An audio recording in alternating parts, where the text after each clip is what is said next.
Aku diceraikan suamiku setelah aku temani ia dari miskin. Namun suami dan ibu mertua tidak tahu kalau aku adalah pemilik perusahaan tempat suamiku bekerja. Sebelum lanjut ke cerita selanjutnya, yuk subscribe dan like. Absen dulu di kolom komen ya ah. Aroma sampahnya yang menguap dari gelas-gelas kristal, gemerlap lampu sorot, dan derai tawa yang riuh memenuhi ruang pesta di lantai teratas gedung pencakar langit itu. Pemandangan kota Jakarta yang bersinar-sinar di bawah sana menjadi saksi bisu, seolah ikut merayakan kesuksesan seorang pria bernama Bima. Hari itu adalah hari terpenting dalam hidupnya.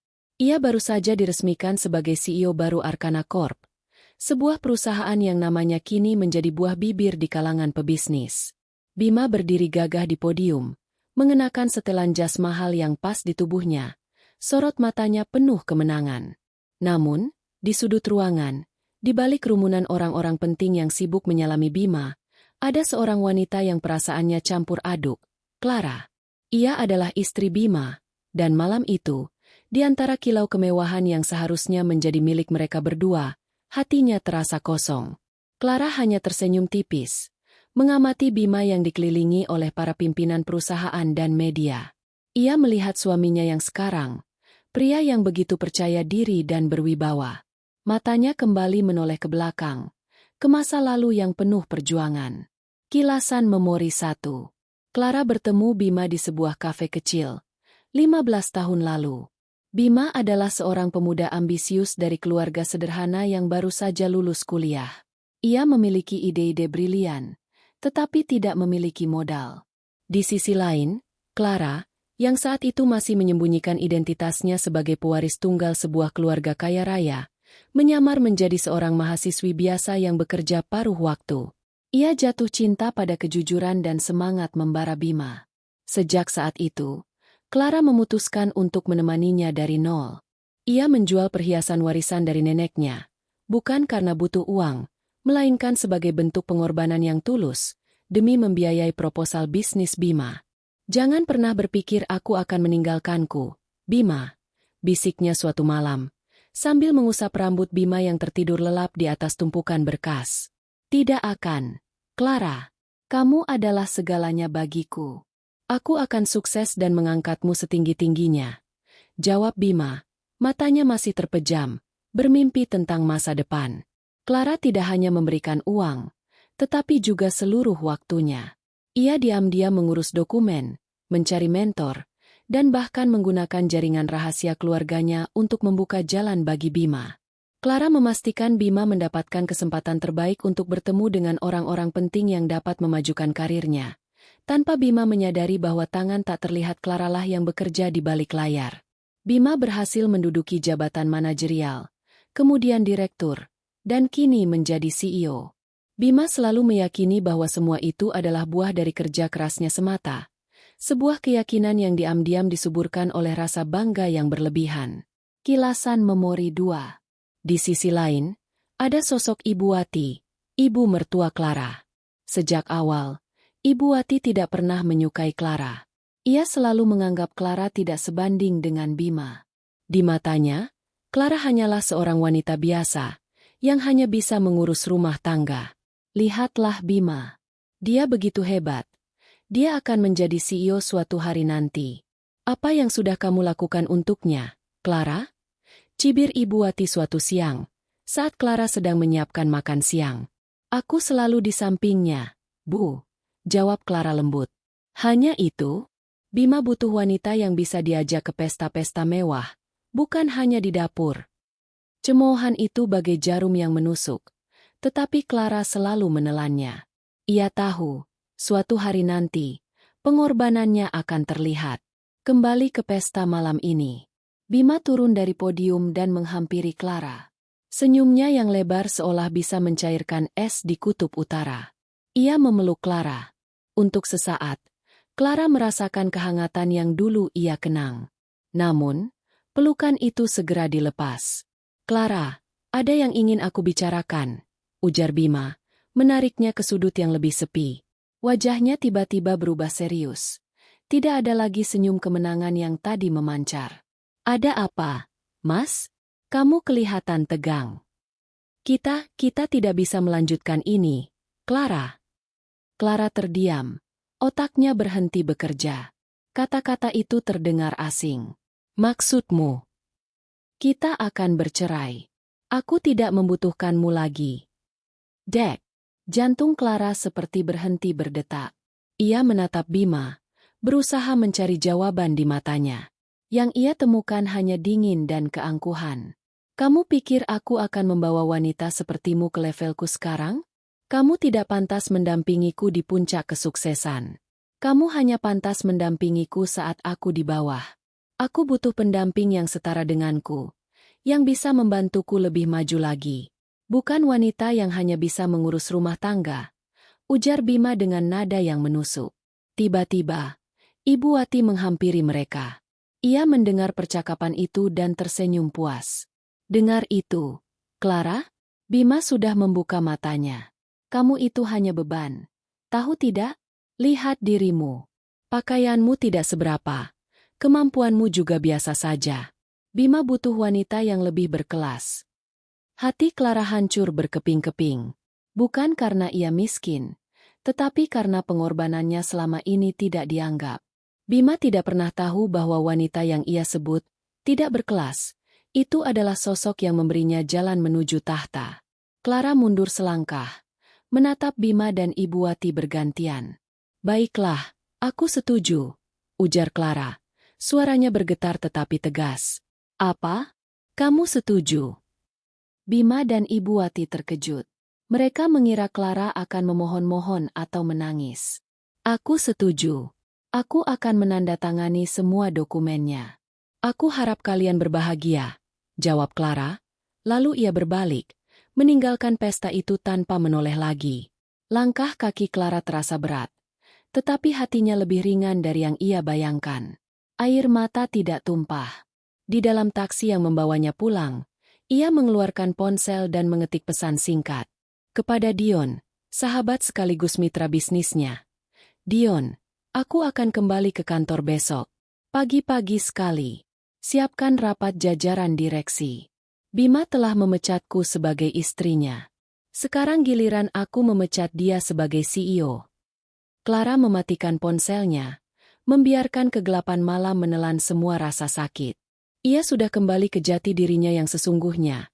Clara Arcana, pemilik tahta yang diidam-idamkan Bima, yang selama ini hanya bisa ia lihat dari kejauhan. Permainan sesungguhnya baru saja dimulai. Hujan deras mengguyur kota Jakarta saat taksi yang ditumpangi Clara melaju di tengah jalan yang basah. Pemandangan lampu kota yang berbayang di genangan air seolah merefleksikan kehidupannya yang kini terpecah belah.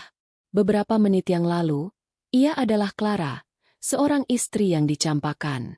Sekarang, ia sedang dalam perjalanan untuk menjadi Clara, sang penguasa. Rasa sakit yang seharusnya ia rasakan tertutupi oleh gelora amarah dan tekad yang membara. Ucapan Bima dan Ibu Wati terngiang-ngiang di kepalanya, memicu api dendam yang selama ini ia pendam. Taksi itu berhenti di depan sebuah kompleks apartemen mewah. Tidak ada penjaga yang menanyakan identitasnya. Mereka semua sudah mengenalnya. Clara naik ke lantai paling atas, ke sebuah penthouse minimalis yang selama ini ia gunakan sebagai tempat peristirahatan pribadinya. Begitu pintu lift terbuka, ia disambut oleh keheningan. Ini adalah tempat di mana ia bisa melepas topengnya sebagai istri sederhana, tempat di mana ia kembali menjadi dirinya yang sesungguhnya. Clara berjalan ke ruang kerja. Sebuah meja kerja besar dengan monitor yang menyala menyambutnya. Di sana, sudah duduk sahabat sekaligus mitra bisnisnya, Dion, yang menatap layar dengan serius. Dion adalah satu-satunya orang yang tahu seluruh cerita Clara. Ia yang membantu Clara mendirikan Arcana Corp, sebuah perusahaan yang namanya ia ambil dari nama belakang Clara sendiri. Dion menoleh begitu mendengar langkah kaki Clara. Aku sudah tahu, ujar Dion pelan, menatap wajah Clara yang basah. Dia melakukannya. Clara mengangguk. Tepat seperti yang aku duga. Di puncak kekuasaannya, dia merasa tidak butuh aku lagi. Brengsek, desis Dion, mengepalkan tangannya. Aku sudah bilang, dia tidak pantas untukmu. Sudah. Dion, itu di masa lalu. Aku di sini untuk mengurus masa depan. kata Clara sambil duduk di kursinya. Pesan yang aku kirim tadi, sudah kamu siapkan? Sudah. Rapat darurat jajaran direksi besok pukul 8 pagi. Apa yang ingin kamu lakukan? Aku ingin semua orang tahu siapa aku sebenarnya. Dan aku ingin Bima merasakan bagaimana rasanya kehilangan semua yang ia banggakan. Satu persatu. Dion mengangguk. Sorot matanya penuh hormat dan kepuasan. Ia tahu, Clara yang ini adalah Clara yang sebenarnya. Clara yang dulu ia kenal sebelum ia bertemu Bima. Seorang wanita yang cerdas, strategis, dan kejam saat dibutuhkan. Keesokan paginya, Clara tiba di lobi Arcana Corp. Ia tidak lagi mengenakan gaun pesta yang mewah, melainkan setelan jas kerja yang elegan dan berkelas. Semua karyawan yang melihatnya menunduk hormat. Namun, mereka tidak tahu bahwa wanita yang mereka sebut, Nyonya Bima, itu adalah pemimpin sejati mereka. Di dalam ruang rapat, ketegangan terasa begitu pekat. Bima duduk di kursi kepala meja. Wajahnya terlihat lelah setelah perayaan semalam. Ia tidak tahu mengapa Dion memanggil rapat sepagi ini. Tiba-tiba, pintu terbuka dan Clara masuk. Bima terkejut melihatnya. Clara, apa yang kamu lakukan di sini? Tanya Bima dengan nada tidak suka. Ibu Wati, yang datang untuk menemani Bima, ikut melotot. Kenapa wanita tidak tahu diri ini ada di sini? Apa kamu mengikutiku? Clara, pergi. Clara tidak menggubris mereka. Ia berjalan dengan tegap menuju kursi di seberang Bima, kursi yang sudah disiapkan khusus untuknya. Semua jajaran direksi terdiam, menatap Clara dengan bingung. Bima melihat mereka satu persatu. Wajah mereka semua kaku dan tegang. Tolong jelaskan ini, Dion, bentak Bima. Dion tersenyum kecil. Tentu saja, CEO Bima. Nyonya Clara di sini karena ia adalah pemegang saham mayoritas perusahaan ini. Dan ia akan memimpin rapat kita hari ini. Bima tertawa. Tawa yang terdengar canggung dan tidak yakin. Apa-apaan ini? Clara pemegang saham? Jangan bercanda. Dia tidak punya apa-apa. Itu adalah yang kamu tahu, Bima. Jawab Clara. Suaranya dingin dan tegas. Ia mengeluarkan selembar dokumen dari tasnya. Ini adalah akta pendirian perusahaan. Tertulis jelas nama pendirinya, Clara Arcana. Aku adalah pemilik tunggi perusahaan ini, dan selama ini, aku hanya membiarkanmu duduk di kursi itu karena kamu adalah suamiku. Bima membeku. Matanya membelalak tak percaya. Ibu Wati melongo. Mulutnya terbuka lebar. Suasana di ruangan itu menjadi sangat hening. Bima mengambil dokumen itu dengan tangan gemetar. Ia membaca nama Clara Arcana, yang selama ini ia pikir hanyalah nama belakang yang Clara gunakan. Ia tidak pernah tahu bahwa nama itu adalah simbol kekuasaan. Bima melihat kembali ke masa lalu, ke saat-saat di mana ia mendapatkan proyek-proyek besar secara tiba-tiba, ke saat ia diangkat menjadi direktur tanpa alasan yang jelas. Ia selalu berpikir itu adalah takdir, tetapi sekarang ia sadar, itu adalah pekerjaan Clara. Tidak mungkin ini tidak benar. Bisik Bima. Semua yang kamu miliki, Bima, adalah karena aku. Pakaian yang kamu kenakan, mobil yang kamu pakai, bahkan gelar CEO yang kamu banggakan, semuanya adalah mainan yang aku berikan padamu. Ujar Clara tanpa emosi. Sekarang, karena kamu sudah tidak lagi pantas menjadi suamiku, aku rasa kamu juga tidak lagi pantas duduk di kursi itu. Clara mengalihkan pandangannya ke jajaran direksi. Mulai hari ini, semua keputusan harus melalui persetujuanku. Dan untuk Bima. Clara menatap Bima. Senyum sinis tersungging di bibirnya. Selamat datang di kehidupan nyatamu, Bima. Bima dan Ibu Wati masih duduk terpaku, menatap Clara yang kini mengendalikan situasi. Keduanya tidak menyangka bahwa wanita yang selama ini mereka remehkan adalah sosok di balik semua kesuksesan yang mereka raih. Permainan yang sesungguhnya baru saja dimulai. Dan kali ini, Clara tidak akan lagi menjadi pemain yang hanya mendukung. Ia akan menjadi pemain utama, dan Bima akan menjadi pion catur yang siap ia singkirkan. Ruang rapat yang biasanya menjadi saksi bisu keputusan-keputusan besar Arcana Corp, kini terasa seperti medan perang yang baru saja usai. Kemenangan mutlak berada di tangan Clara. Bima dan Ibu Wati masih duduk di kursi mereka. Wajah mereka pucat pasi, tatapan kosong. Bima memegang dokumen akta pendirian perusahaan dengan tangan gemetar. Seolah-olah kertas itu adalah secercah harapan yang bisa membuktikan semua ini hanya mimpi buruk. Kamu, Clara, tapi bagaimana? Ini tidak mungkin. Bisik Bima, suaranya parau. Ia mencoba memproses kenyataan bahwa wanita yang selama ini ia anggap sebagai ibu rumah tangga biasa adalah pemilik sah dari seluruh kekuasaannya. Clara tidak menjawab. Ia hanya bangkit dari kursinya, melipat tangannya di dada. Matanya menatap tajam ke arah Bima. Dion, tolong antarkan Tuan Bima dan ibunya keluar. Rapat kita selesai, ucapnya. Suaranya dingin dan tanpa emosi. Dion mengangguk, lalu mendekati Bima. Mari, Pak. Anda sudah tidak ada urusan lagi di sini, katanya sopan, namun penuh penekanan. Ibu Wati tiba-tiba tersadar dari keterkejutannya. Ia bangkit, menunjuk Clara dengan jari gemetar. Ini jebakan. Ini semua tipuan. Bima, ayo kita lapor polisi. Wanita ini sudah menipu kita, teriaknya histeris. Clara tersenyum sinis. Menipu? Dokumen itu asli. Ibu, semua aset yang kamu miliki, mobil yang kamu kendarai, kartu kredit yang kamu gesek, semuanya adalah milik perusahaan ini. Dan perusahaan ini adalah milikku. Siapa yang menipu siapa? Ibu Wati terdiam.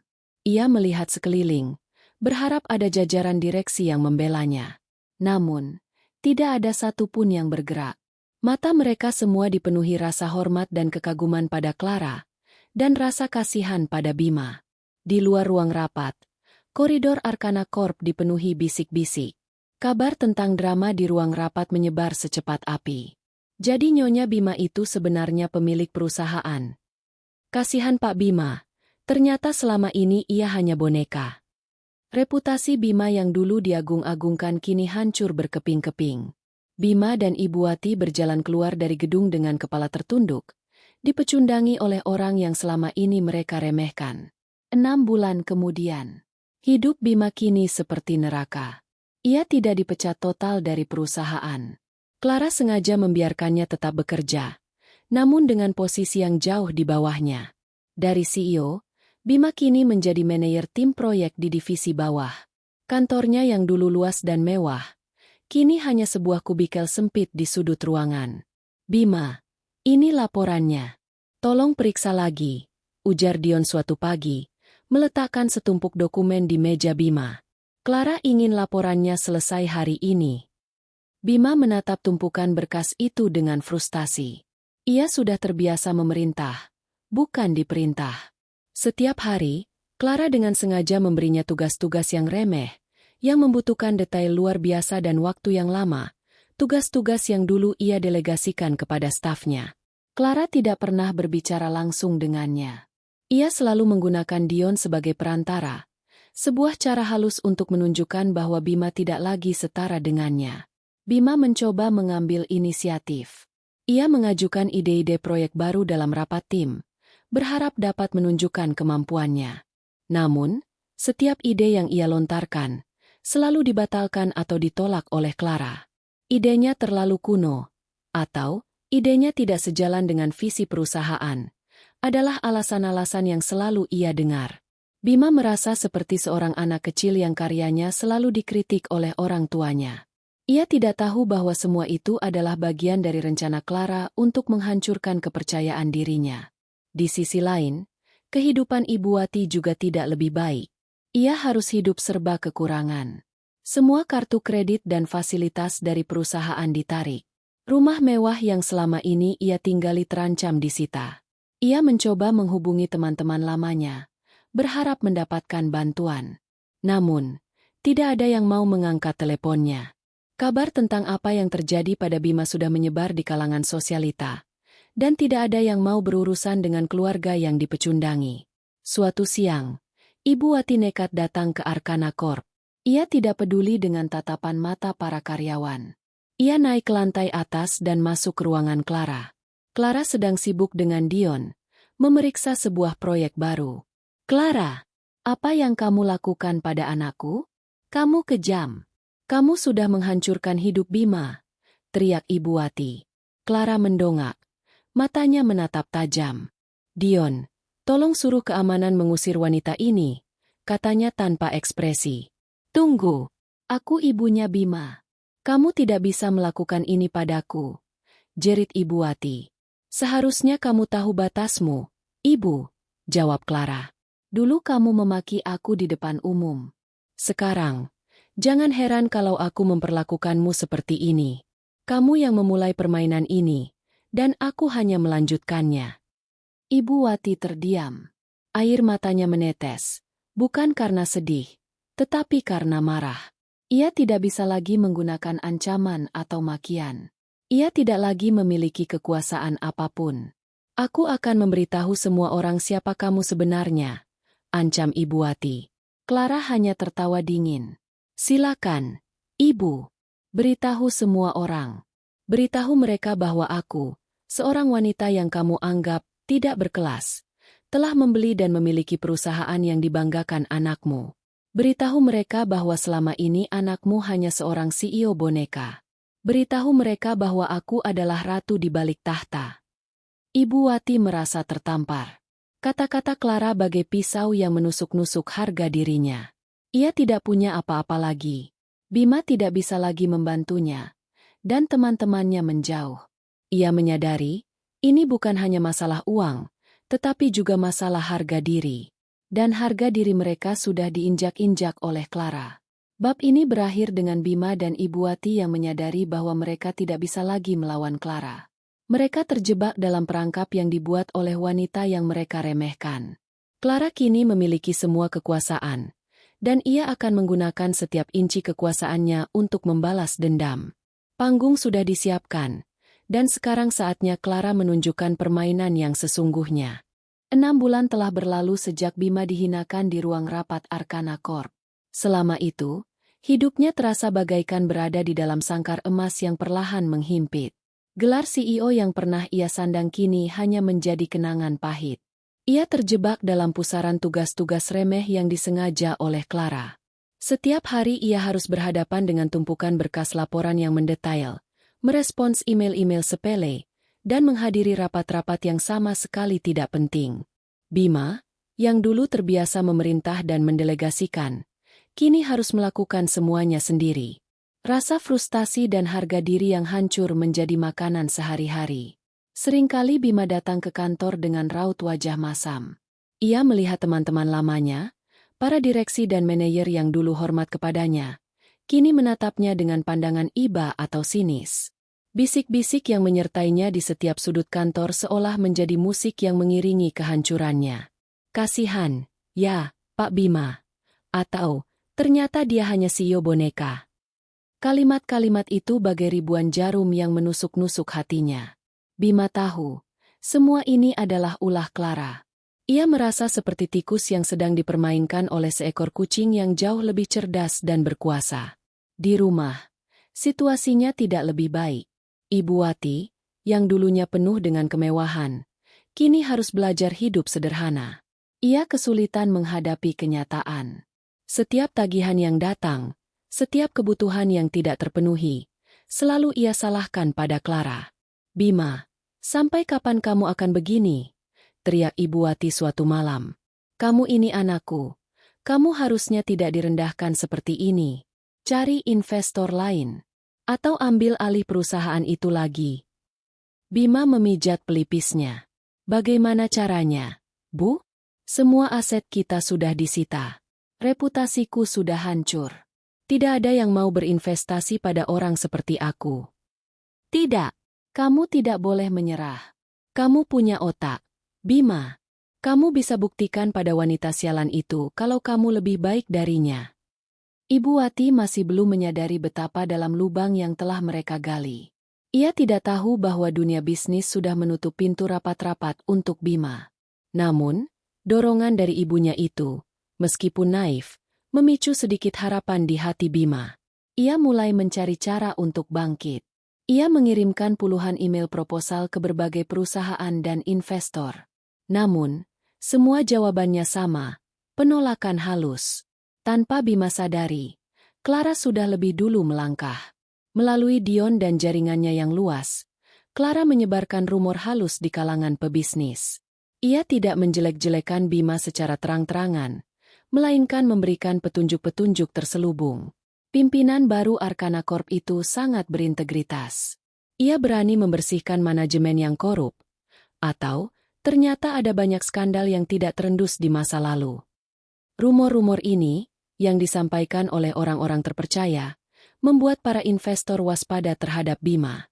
Di tengah keputusasaan Bima, sebuah email masuk.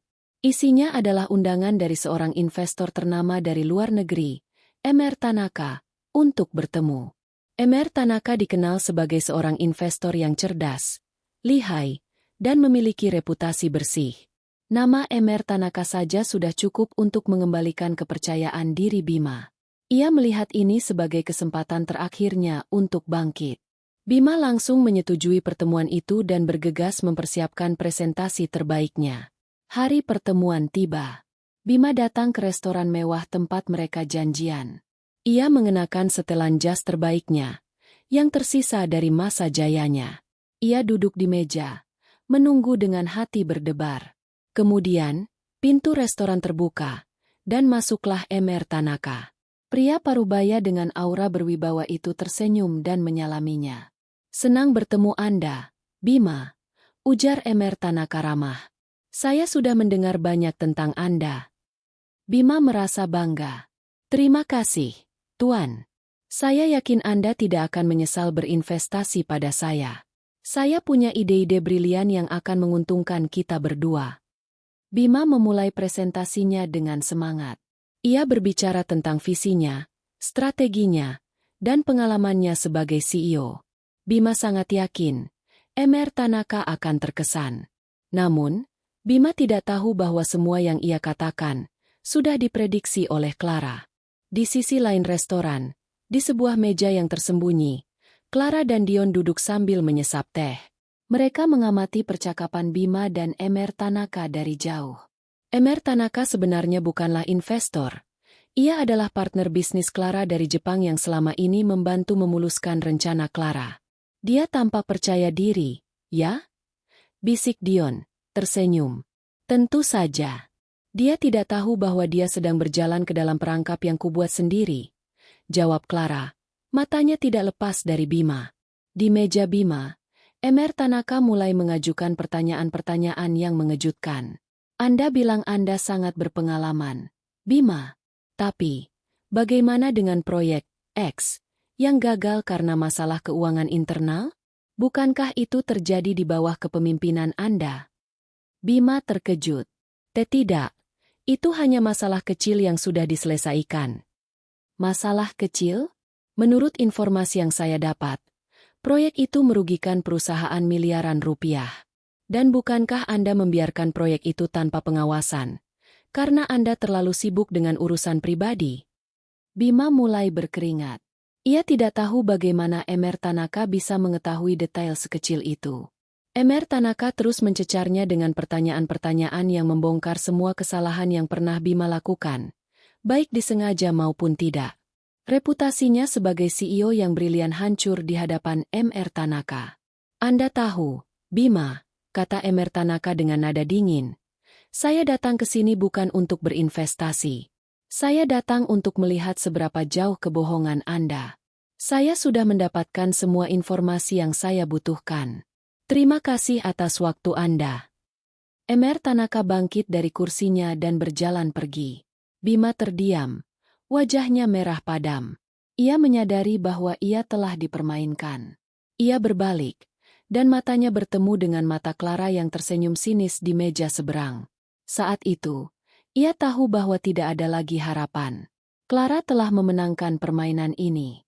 Balas dendamnya tidak hanya menghancurkan karir Bima, tetapi juga memporak-porandakan harga dirinya. Perjalanan pulang dari pertemuan dengan Emer Tanaka terasa bagaikan mimpi buruk yang menjadi nyata bagi Bima. Restoran mewah yang baru saja ia tinggalkan kini terasa seperti tempat eksekusi.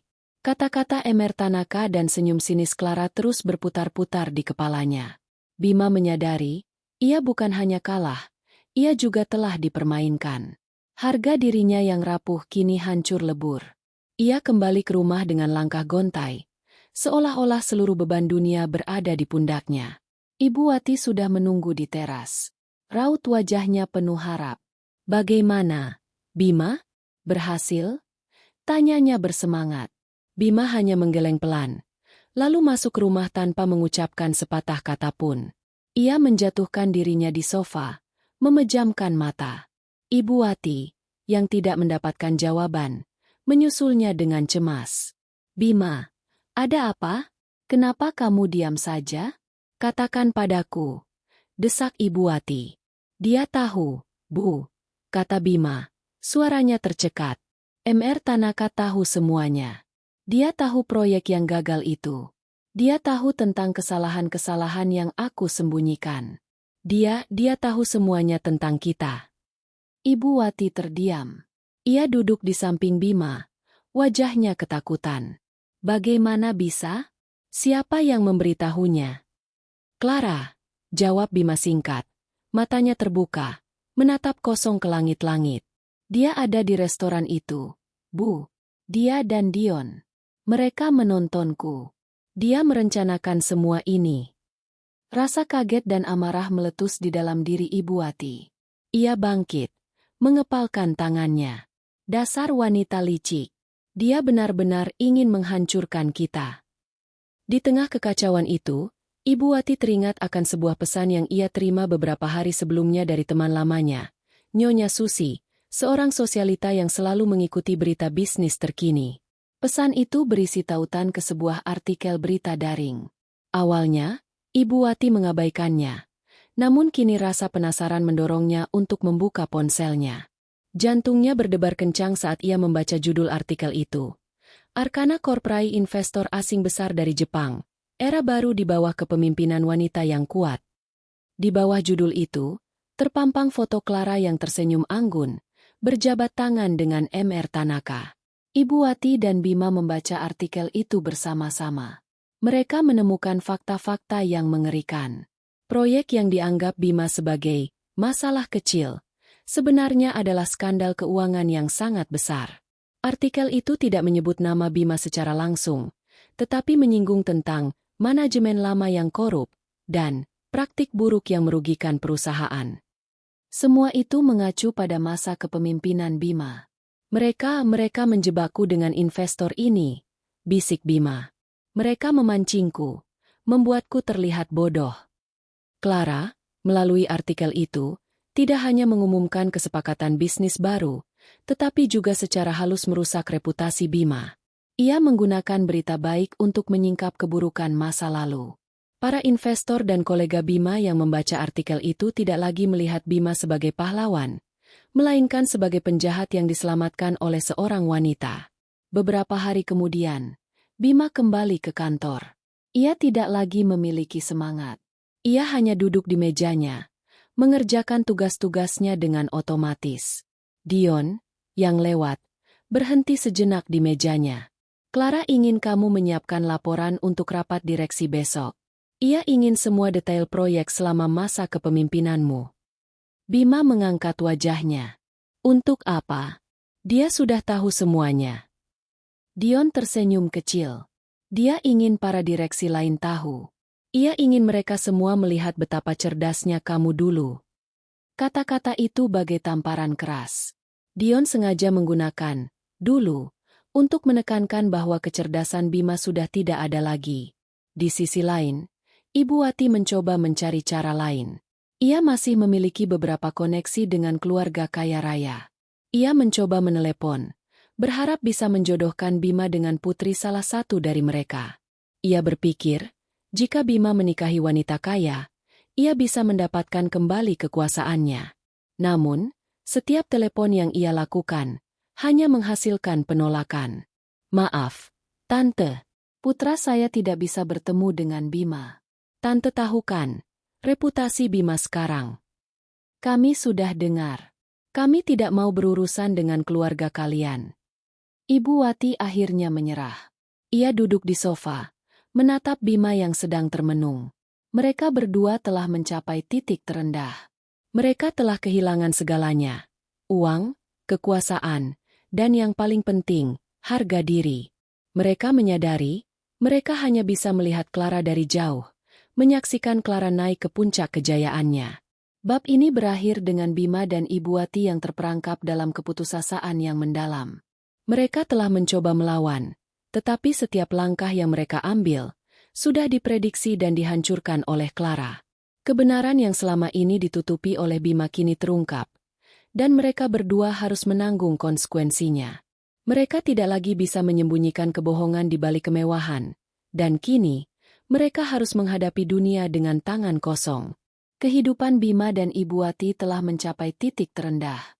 Setelah dipermalukan oleh Hemer Tanaka dan menyadari bahwa setiap langkah mereka diawasi dan dihalangi oleh Clara, mereka kini terperangkap dalam keputusasaan yang mendalam. Harga diri mereka hancur, dan kekayaan yang pernah mereka miliki kini tinggal kenangan. Mereka hanya bisa mengamati dari kejauhan bagaimana Clara Arcana, wanita yang dulu mereka remehkan, semakin bersinar di dunia bisnis. Clara mengambil alih kendali penuh di Arcana Corp, melakukan restrukturisasi besar-besaran, dan membuat gebrakan yang mengagumkan. Salah satunya adalah kesepakatan bisnis dengan Hemer Tanaka yang menjadi berita utama. Di sisi lain, Bima dan Ibu Wati harus beradaptasi dengan kenyataan pahit. Semua fasilitas dari perusahaan ditarik, dan mereka terpaksa menjual beberapa aset berharga mereka untuk bertahan hidup. Bima masih bekerja di Arcana Corp, namun posisinya sebagai manajer tim proyek kini terasa seperti penjara. Ia hanya melakukan tugas-tugas kecil yang tidak berarti, sementara ia menyaksikan Dion, yang kini menjabat sebagai direktur operasional, mengambil alih semua proyek besar. Bima tahu, semua ini adalah hukuman yang diberikan oleh Clara. Hukuman yang jauh lebih menyakitkan daripada dipecat. Rasa frustasi yang menumpuk membuat Bima nekat. Ia bersembunyi di mejanya, mencari celah, bukti, atau apapun yang bisa ia gunakan untuk menjatuhkan Clara.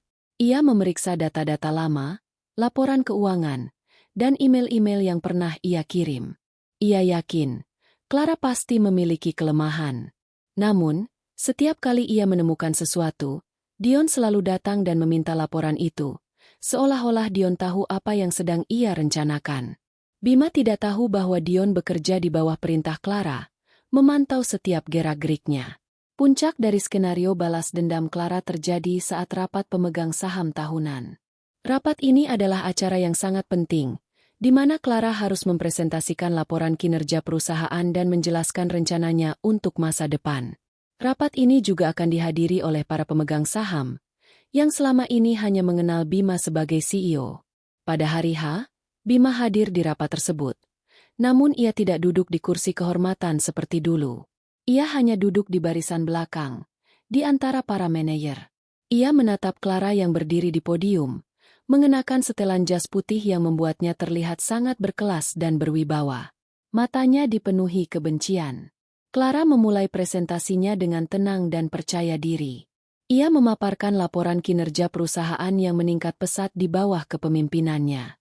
Kemudian, ia membuka sebuah presentasi yang berbeda. Layar di belakangnya menampilkan sebuah grafik yang aneh.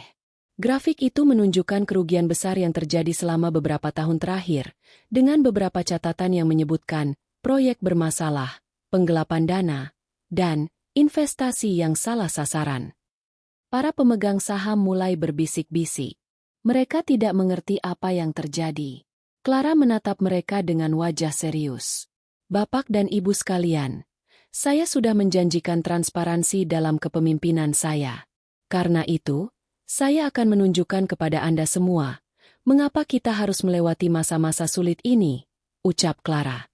Clara kemudian membeberkan secara detail skandal keuangan yang terjadi selama Bima menjabat sebagai CEO. Ia menunjukkan bukti-bukti transfer dana, laporan pengeluaran yang tidak masuk akal, dan surat-surat kontrak yang merugikan perusahaan. Clara menjelaskan bagaimana Bima, yang saat itu menjadi CEO, menutup-nutupi semua ini. Ia juga menunjukkan bukti bahwa Ibu Wati, melalui koneksinya, ikut serta dalam skema penggelapan dana ini. Semua orang di ruangan itu terkejut. Bima dan Ibu Wati, yang menonton dari barisan belakang, terdiam. Mereka tidak menyangka Clara akan membongkar semuanya di hadapan umum. Wajah Bima pucat pasi, dan ia merasa seolah-olah semua orang menatapnya. Matanya memohon, berharap Clara menghentikan semuanya. Namun, Clara terus berbicara. Semua bukti ini, Bapak dan Ibu, sudah saya serahkan kepada pihak berwajib. Saya tidak bisa membiarkan Arkana Corp hancur karena ulah satu atau dua orang. Saya harus membersihkan perusahaan ini dari akar-akarnya.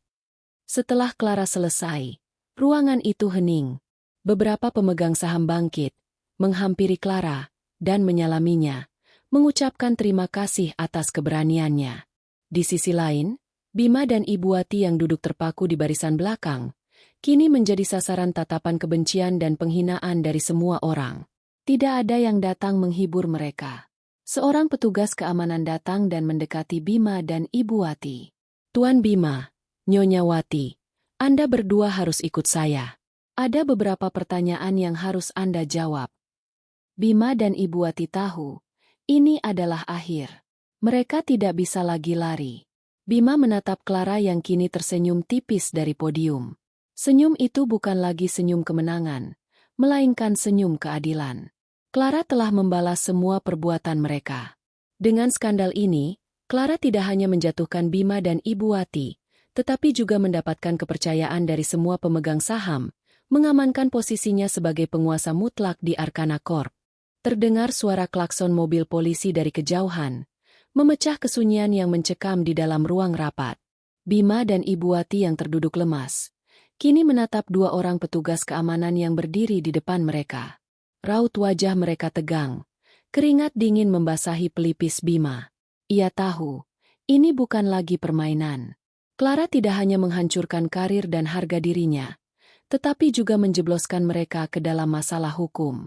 Bima menoleh, matanya mencari sosok Clara yang masih berdiri di podium. Ada campuran amarah, kebencian, dan ketakutan yang mendalam di matanya. Ini tidak bisa. Clara, kamu tidak bisa melakukan ini padaku. Aku suamimu, teriak Bima, bangkit dari kursinya dengan sisa-sisa tenaga. Clara tidak bergeming. Ia membiarkan Bima mendekatinya. Petugas keamanan mencoba menahan Bima, tetapi Bima terus meronta.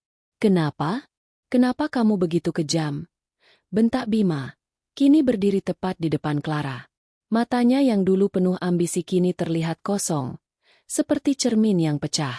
Clara menatapnya dengan tenang. Ia melihat Bima yang dulu dicintainya, kini telah berubah menjadi sosok asing yang penuh dengan keangkuhan dan kebodohan. Aku tidak kejam, Bima.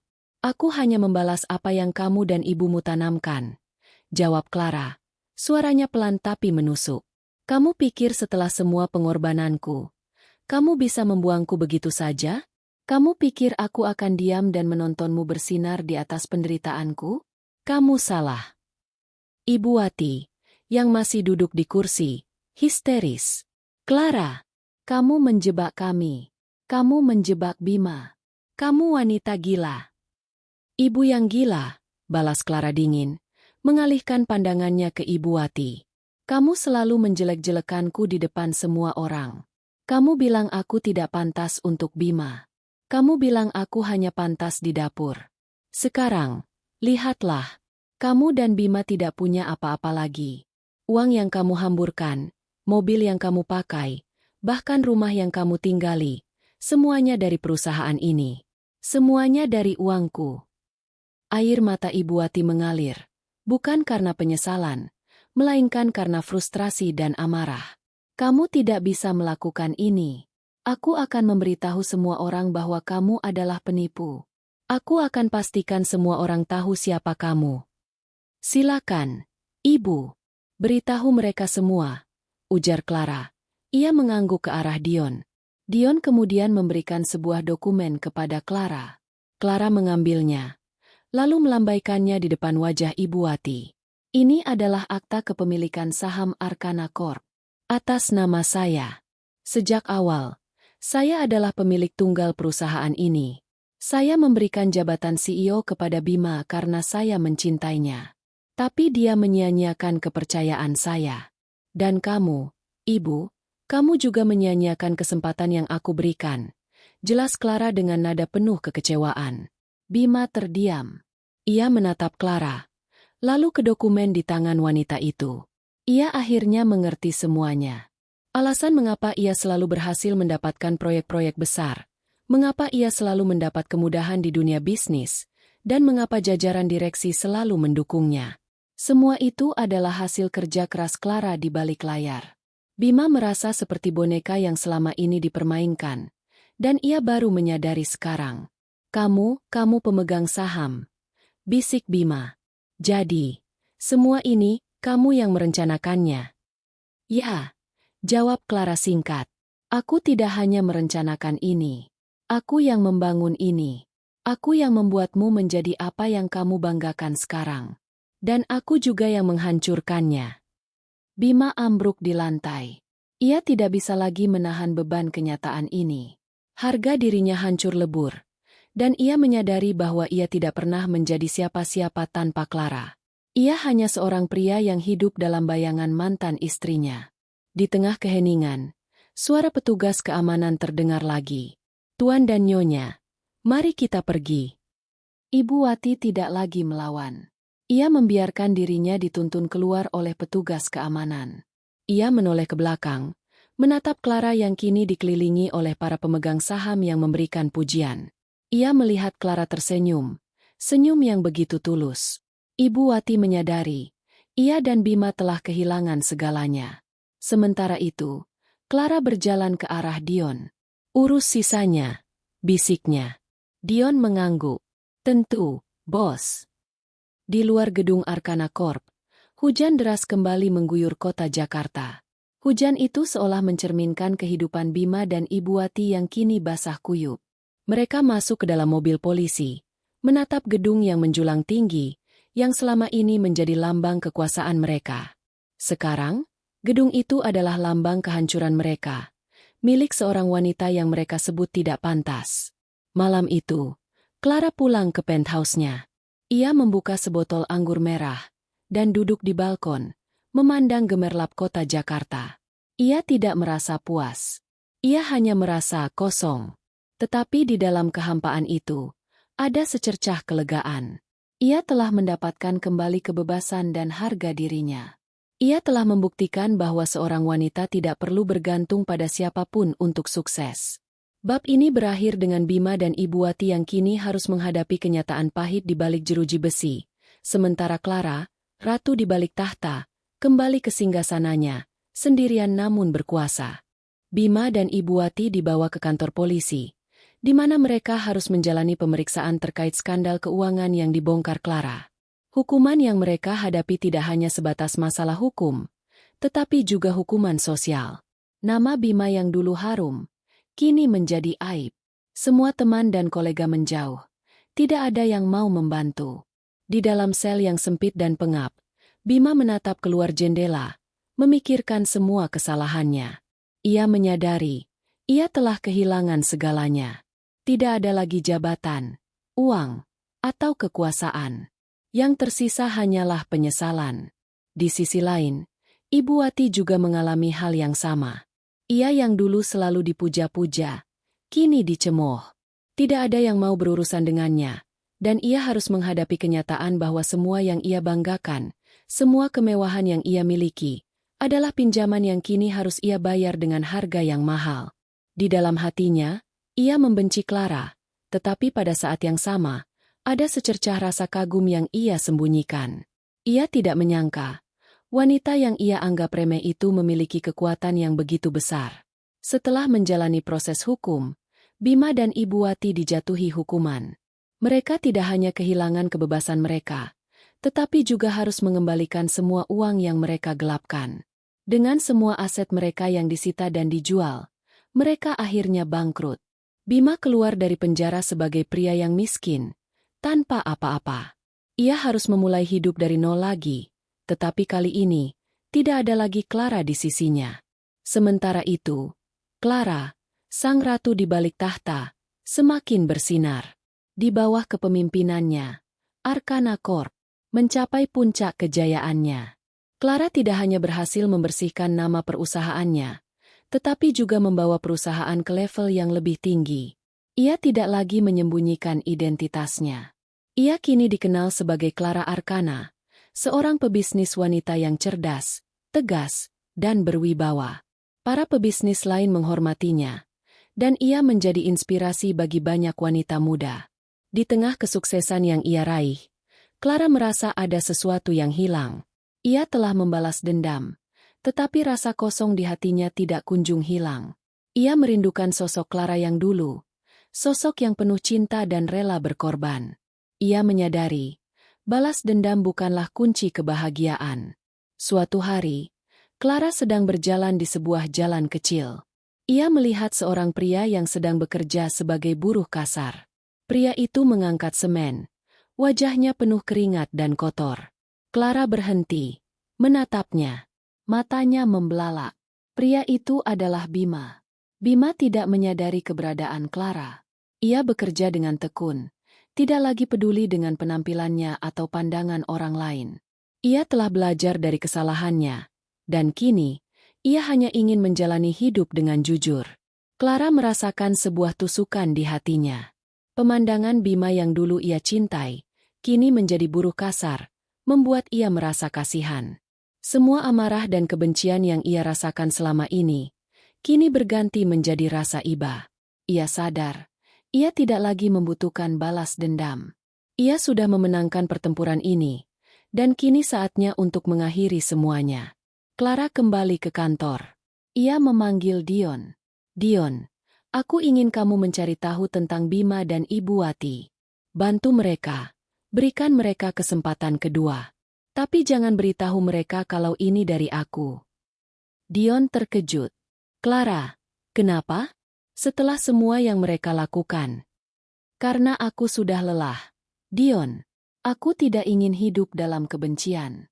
Aku hanya ingin melanjutkan hidupku dengan damai. Aku sudah mendapatkan kembali apa yang aku inginkan, kebebasan dan harga diri. Dan aku ingin mereka juga bisa mendapatkan kesempatan untuk memperbaiki hidup mereka. Dion mengangguk. Ia mengerti. Ia melihat Clara, bukan lagi sebagai seorang bos yang kejam, tetapi sebagai seorang wanita yang telah menemukan kedamaian dalam dirinya. Clara telah memenangkan pertempuran ini, bukan dengan menghancurkan Bima dan Ibu Wati, tetapi dengan memaafkan mereka. Ia telah membuktikan bahwa balas dendam bukanlah akhir dari segalanya. Waktu berputar, dan roda nasib terus bergulir. Bertahun-tahun setelah perpisahan mereka, hidup Clara dan Bima berjalan di jalur yang sepenuhnya berbeda. Clara, sang pemilik tunggal Arcana Corp, menjelma menjadi salah satu tokoh paling berpengaruh di dunia bisnis. Ia tidak hanya sukses secara profesional, tetapi juga menemukan kedamaian dalam dirinya. Ia menganggap masa lalu yang kelam sebagai pelajaran berharga yang membentuknya menjadi sosok yang lebih kuat dan bijaksana. Clara sering melakukan perjalanan, bertemu dengan orang-orang baru, dan menemukan kebahagiaan dalam hal-hal sederhana. Ia menginvestasikan sebagian besar kekayaannya untuk yayasan sosial yang ia dirikan, membantu para wanita yang mengalami nasib serupa dengannya. Ia ingin menjadi inspirasi, bukti nyata bahwa seorang wanita dapat bangkit dari keterpurukan dan menemukan kekuatan sejati dalam diri mereka. Suatu hari, Clara menghadiri sebuah acara amal. Di tengah keramaian, ia melihat seorang pria yang familiar. Pria itu berdiri di sudut ruangan, mengenakan kemeja sederhana, dan terlihat begitu tulus saat berbicara dengan seorang anak kecil. Pria itu adalah Aditya, seorang arsitek yang ia kenal melalui sebuah proyek sosial. Mereka pernah bertemu beberapa kali, dan Clara selalu merasa nyaman di dekatnya. Aditya tidak pernah tahu siapa Clara sebenarnya. Ia hanya mengenalnya sebagai seorang wanita yang dermawan dan rendah hati. Aditya melihat Clara dan menghampirinya. Clara, senang melihatmu di sini. Kau terlihat begitu bersinar. Ujarnya dengan senyum hangat. Clara balas tersenyum. Kau juga, Aditya. Apa yang kau lakukan di sini? Aku membantu mendesain panti asuhan ini. Aku selalu percaya, anak-anak adalah masa depan kita. Kita harus memberikan mereka tempat yang aman dan nyaman untuk tumbuh. Kata-kata Aditya menyentuh hati Clara. Ia menyadari, Aditya berbeda dari Bima. Aditya tidak tertarik pada kekuasaan atau uang. Ia hanya tertarik pada kebahagiaan yang tulus. Clara merasa ia bisa menjadi dirinya sendiri di depan Aditya, tanpa harus menyembunyikan identitasnya. Mereka berdua menghabiskan malam itu dengan berbincang-bincang, dan Clara merasa begitu bahagia. Di sisi lain, kehidupan Bima tidak lagi sama. Ia dan Ibu Wati harus beradaptasi dengan hidup yang baru. Mereka tidak lagi memiliki kekayaan atau kekuasaan. Bima bekerja sebagai buruh kasar, dan Ibu Wati bekerja sebagai koki di sebuah restoran kecil. Awalnya, mereka kesulitan. Bima sering kelelahan dan Ibu Wati sering menangis. Namun, seiring berjalannya waktu, mereka mulai menemukan kedamaian dalam hidup sederhana. Bima belajar bahwa kerja keras yang tulus jauh lebih memuaskan daripada kekuasaan yang fana. Ia tidak lagi mengejar kesuksesan, tetapi ia mengejar kebahagiaan. Suatu sore, Bima sedang beristirahat setelah bekerja. Seorang pria datang menghampirinya. Pria itu adalah Dion, sahabat lama Bima. Bima terkejut melihatnya. Dion kemudian memberikan sebuah amplop kepada Bima. "Ini dari Clara," ujar Dion, suaranya pelan. Bima membuka amplop itu. Isinya adalah sebuah surat dan sebuah cek dengan jumlah yang sangat besar. Surat itu berisi pesan yang mengharukan dari Clara. "Bima, aku tahu kamu sudah belajar dari kesalahanmu. Gunakan uang ini untuk memulai hidup yang baru. Aku ingin kamu dan ibumu bahagia. Maafkan aku atas semua yang telah terjadi." Bima menangis.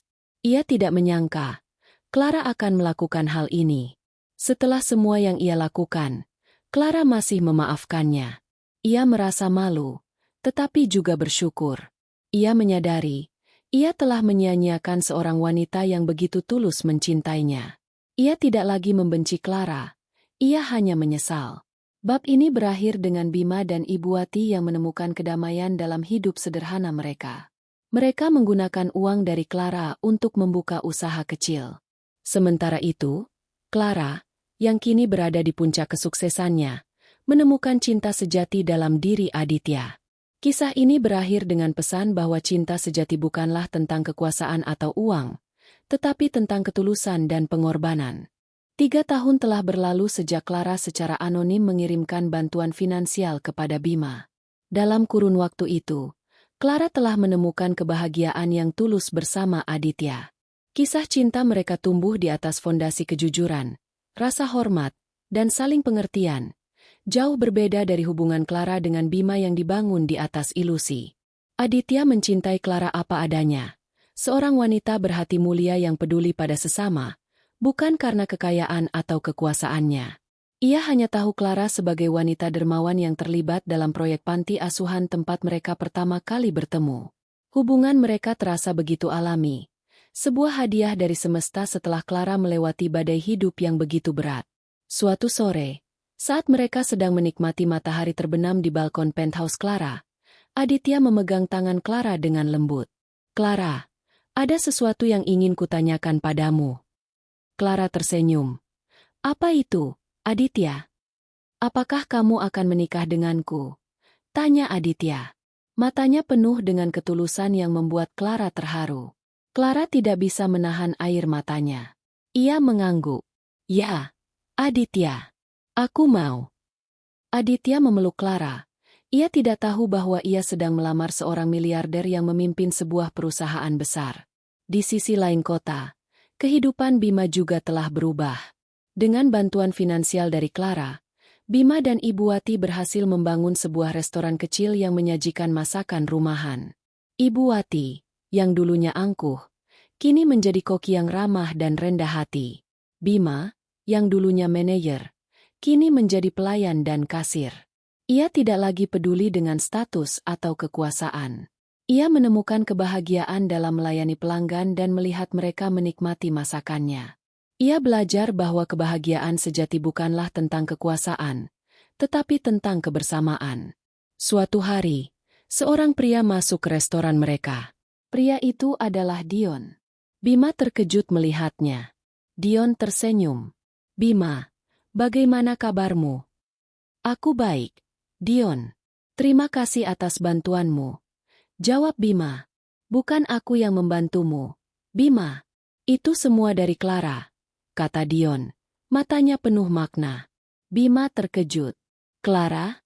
Tapi kenapa? Dia ingin kamu dan ibumu bahagia. Dia tidak ingin hidup dengan kebencian. Dia sudah menemukan kedamaian dalam dirinya. Dia sudah memaafkan kalian. Jawab Dion. Bima tidak bisa berkata-kata. Ia merasa malu dan bersalah. Ia menyadari, Clara tidak hanya membalas dendam, tetapi juga memberikan mereka kesempatan untuk memperbaiki hidup. Bab ini berakhir dengan pernikahan Clara dan Aditya yang berlangsung sederhana. Pernikahan itu hanya dihadiri oleh keluarga dan teman-teman dekat.